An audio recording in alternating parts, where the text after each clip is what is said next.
स्वर्ग मर्त्य पाताल तीनिपुर किपरि आलोकित हुए।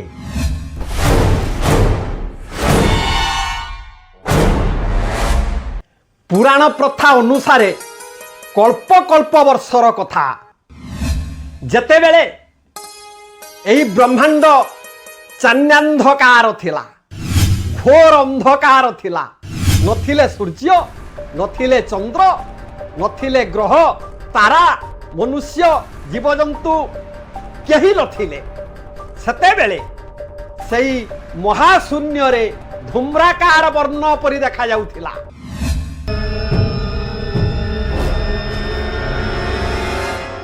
सेतेबेले थिले किए? आज्ञा गोटे सुंदर श्लोक मु कहूची। शून्य शून्य महाशून्य, शून्य मध्य निरामय, निरामय मध्य ज्योति, संज्योति भगवानय।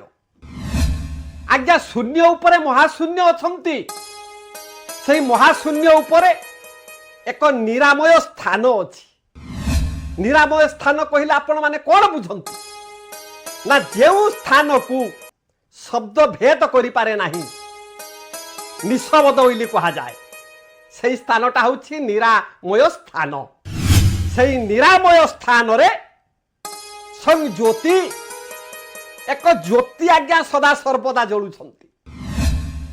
ग्यासीय अग्निपिंड परि से ज्योति देखा जाउथांती। से ज्योति हेउछंती ओजस्वी, तेजस्वी, शक्तिमान आउ महा तेजियान मध्य। सही ज्योति स्वर्गपुर रे थिबा जोगु स्वर्गपुर आज्ञा आलोकित हेउछि। ज्योति रहिछंती स्वर्गपुर रे, तेणु देवतांक पुर रे ज्योति अछि बोली स्वर्गपुर आलोकित हेउछि।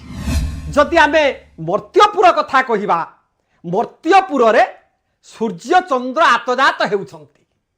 दिन रे सूर्यालोक, रात्र रे चंद्रालोक एमाने आलोक प्रदान करुछंती। सकाल समय रे सूर्य उदय हुअंती, संध्या बेले अस्त हुअंती, संध्या समय रे चंद्र उदय हुअंती, सकाळे से अस्त हुअंती। तेणु सूर्य चंद्रंक जुगु ये मर्त्यपुर आज्ञा आलोकित हेउछि। आपण माने कोन बुझुछंती? आम शरीर रे सूर्य चंद्र केउठी अछंती? आज्ञा आम शरीर रे डाहाण चक्षुरे अछंती सूर्य, बाम चक्षुरे अछंती चंद्र।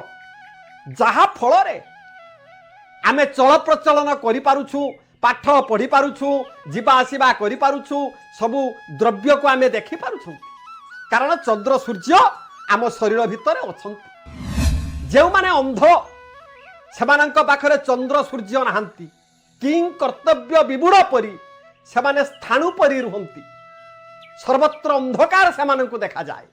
तेबे मर्त्यपुर रे सूर्य आउ चंद्रंक जुगु ये मर्त्यपुर आलोकित हेउछि।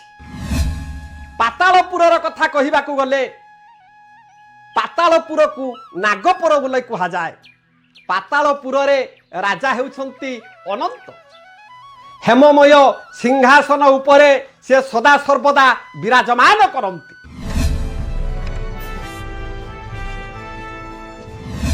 सही अनंत राजांकर मस्तक रे मणि अछि आज्ञा। सर्प मुंडरे मणि थिबारु ताकू नागमणि बोली कहा जाए। आपण जानिथिबे भगवान विष्णु जो मणि धारण करंती, की मणि सिए ना कौस्तुभ मणि से धारण करंती। तेणु पातालपुर रे नागमणि थिबा जुगु पातालपुर अंधकार मुक्ति लाभ हेउछि।